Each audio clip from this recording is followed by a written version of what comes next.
L'homme leva son fusil de précision et le pointa en direction de son gestionnaire de portefeuille. Les détonations firent fuir la foule prise de panique, mais il ne s'arrêta pas là. Il visa ensuite directement la société d'investissement située en face. Il voulait faire entendre sa rage au nom de tous les investisseurs floués. Pourquoi un homme en arriverait-il là? L'histoire remonte à 2 mois. Frère Kiang était autrefois membre des forces spéciales. Après avoir quitté l'armée, il devint lobbyiste à Wall Street. Il partageait sa vie avec une épouse belle et généreuse, et pensait vivre une existence paisible. Pourtant, lors d'un contrôle médical, on diagnostiqua chez sa femme une affection cérébrale. Même si l'opération fut un succès, le risque de rechute restait élevé, nécessitant des injections régulières de médicaments coûteux. Heureusement, Kiang avait pris une assurance pour sa femme, mais à la demande de remboursement, on leur indiqua qu'ils avaient dépassé le plafond, les forçant à assumer le reste des frais. Pour sauver sa femme, Kiang accepta de payer, mais rapidement, toutes les économies de la famille furent épuisées, ce qui lui causa une immense détresse. Il avait toutefois placé ses indemnités de retraite dans un fonds et espérait pouvoir tout retirer. Mais le gestionnaire l'informa que tout l'investissement avait été perdu. Furieux, Kiang se remémora les promesses de sécurité initiales, mais il ne lui restait plus rien. Le directeur exprima une fausse compassion avant de s'éclipser. À son retour, Kiang reçut un rappel de la banque. Il devait encore 60 000 $. Il comprit alors qu'il avait été escroqué par le directeur, et lorsqu'il tenta de l'appeler, ce dernier l'humilia une nouvelle fois. Kiang passa une nuit blanche à ruminer. Le lendemain, il consulta un avocat. Celui-ci, connaissant bien les rouages du système, lui suggéra d'oublier le gestionnaire. Il proposa d'essayer d'alléger les pertes, mais réclama 10 000 yuans d'honoraires. Sans ressources, Kiang sollicita l'aide de ses anciens collègues qui lui prêtèrent la somme. Il retourna voir l'avocat, mais celui-ci changea de discours. Selon lui, Kiang devait malgré tout rembourser l'emprunt. Tout au plus pouvait-il négocier une réduction des intérêts. Et, bien sûr, les frais versés n'étaient pas remboursables. Kiang, abasourdi, tenta d'obtenir justice auprès du procureur, mais on lui refusa l'accès faute de rendez-vous.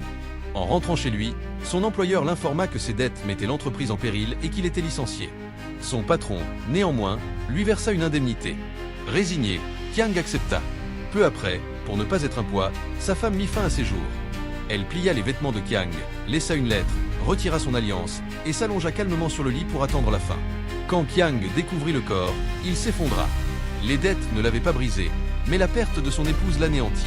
Après les obsèques, il resta des heures à l'église, l'air absent, plongé dans un profond désespoir.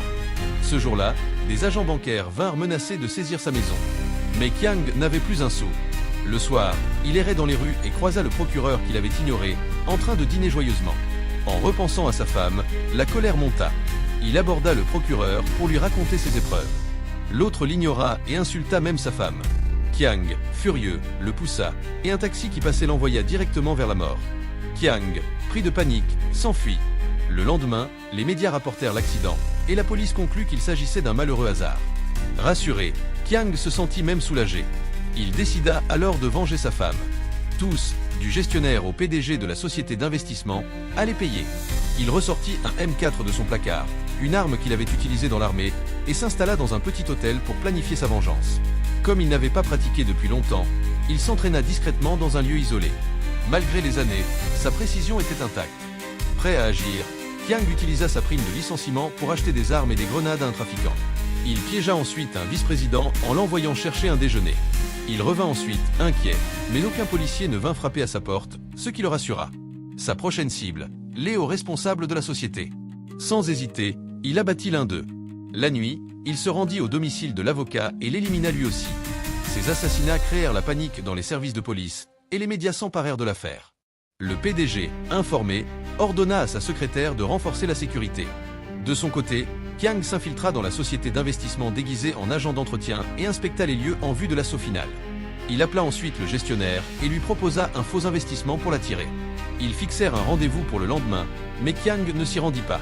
À la place, depuis un immeuble en face, il se mit en position de tir. Il comptait tous les abattre. À ses yeux, aucun n'était innocent. Il ignorait combien d'autres familles avaient été ruinées. Il s'arrêta uniquement quand il n'eut plus de munitions. Il rangea l'arme, versa de l'essence sur son sac à dos et mit le feu pour détruire l'épreuve. Dehors, la foule observait la scène avec effroi. Kiang sortit calmement, mais il ne comptait pas fuir. Il voulait en finir. Il mit un masque et entra dans les locaux. Personne ne se méfia. Il tua sans pitié. Puis, comme si cela ne suffisait pas, il utilisa 2 grenades. Après les explosions, il reprit son arme pour traquer les survivants. En moins d'1 minute, tout le monde à l'intérieur était éliminé.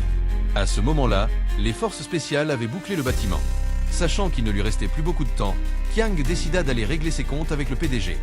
Mais en entrant, un garde lui tira dans le bras. Il parvint malgré tout à neutraliser l'assaillant.